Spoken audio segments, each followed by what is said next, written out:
But before I get the other side done, I do want to fix the problem I have created with the shoulder girdle. So I did say that these goals cannot all live underneath the same const group.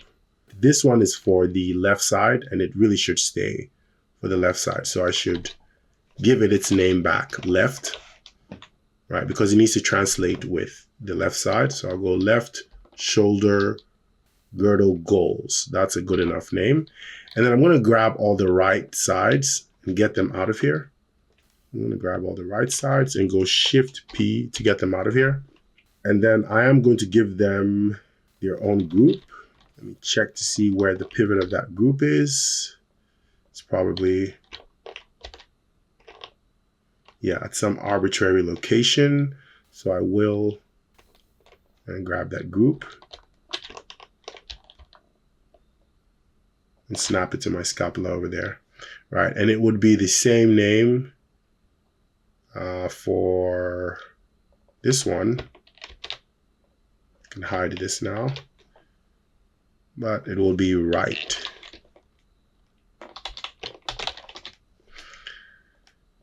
And it would still live under the chest. So I'm going to grab my chest and parent the group underneath there.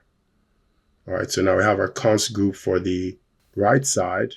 And now it can receive a parent constraint from the right scapula. So the right scapula, I grab that, not a parent constraint, a point constraint. So I grab the right scapula, grab that const group, go constraint, point constraint, maintain offset, apply.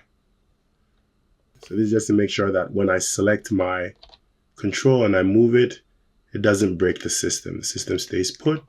And now that's also possible for the right side, just like we had it for the left.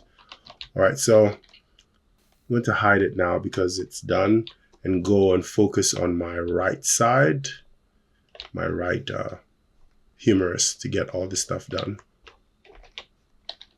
All right, so I'll just do it off screen and I'll come back when it's done. It's just pretty much the same process.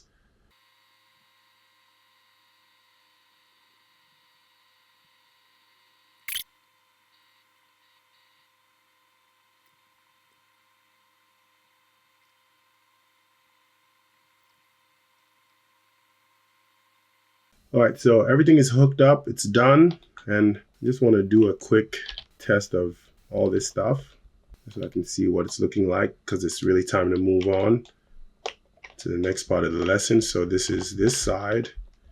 Grab both of them and do a adduction. It looks good. Okay, that triggers nicely too. Looks cool.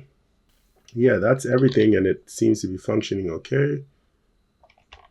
So I think that wraps up the shoulder area PSDs.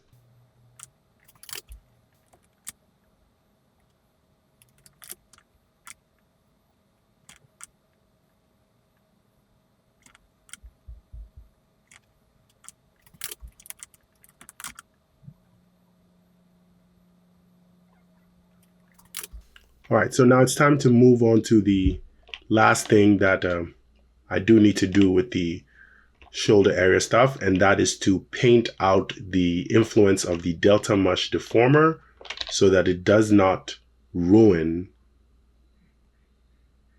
this stuff here, right? Because the delta mush deformer is going to do a number on this.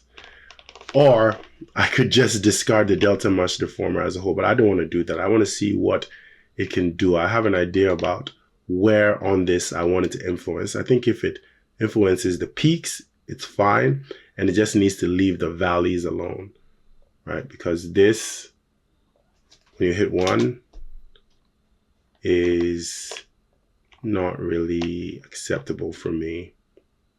It's just nothing. And just judging by, even giving it like half as much influence shows that it can do some type of cleanup there without completely obliterating everything. So maybe that's what it might come down to, just giving it a 0.5 influence in the back here. But let's get to painting and see what things look like. All right, so I'm going to keep up with this organization process and make sure that these distance tools also are grouped, and they go under humerus, abduction, adduction, PSD, trigger, locators, dimension. I know I'm going to regret giving these things these ridiculously long names. So actually what I'm going to do is just do ab, d, and add. That should be enough because this is getting a little ridiculous. And I'll just dump it underneath these distance nodes here. So we should be good. And when I bring everything back, it's time to hide these locators because they are messy. So hide everything and go Control H. I think I should actually connect it to, I'll probably do it at the end of the lesson when I'm doing cleanup. I think I'll connect their visibilities to one controller. I don't know where I put that. Home controller was supposed to be sitting over here. There it is. All right, yeah. I think something is already connected to it. Yeah, the tail visibility is connected to it. So yeah, I might start connecting some other things to it or create another one that's for locators and stuff like that, workroom stuff. So I can hide and show this stuff without drilling down into this hierarchy. All right, let's get this delta mesh deformer weight painted. And then there's one more thing I want to cover, which I absolutely should cover. There is a weakness to this triggering system, and I have a way to bypass it. It's a little bit of a manual addendum to use when it fails you, but we'll get to it shortly. Let me focus on this little fix here. So if I grab just the control and the body right now, and I trigger my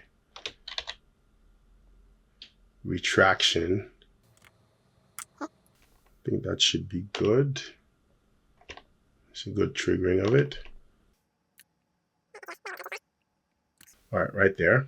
Now I can isolate the body and turn on my delta mesh deformer.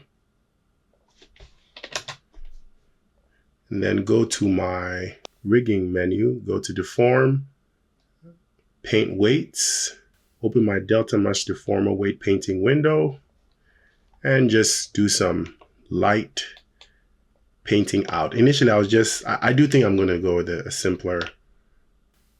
Something's telling me to just paint this whole region 0.5 because I saw that and it did kind of work.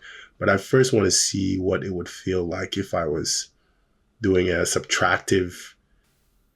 Actually, no, I think I do want to do a simple replace, and then I'll just replace with a value of 0.5. I think that should be fine. All right, so I'm going to increase my brush size with a nice soft brush. Just paint out the delta mesh deformer. Well, really not painting it out, setting that whole area to 0.5 so I can bring back some of my sculpting. Yeah, I didn't seem to really obliterate the scapula part. It just doesn't like the folds with good reason. It looks somewhat messy, so it's supposed to clean your mesh up, give you better smoothing. Yeah, and I might be a little bit too in love with this effect. Might find out that during animation, I don't really care for it that much.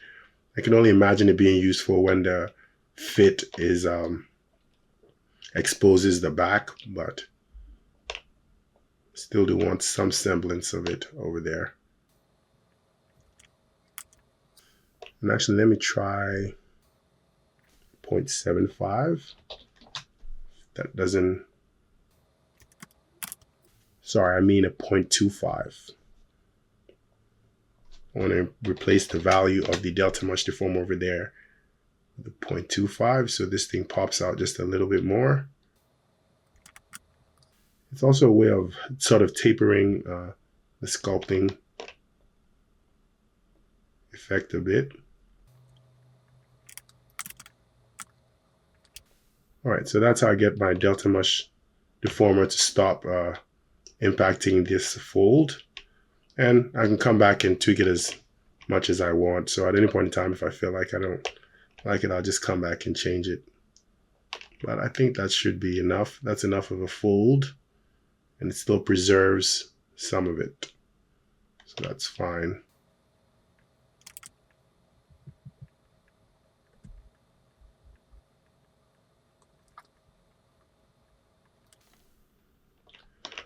All right, so that's it for painting out the delta mesh deformer.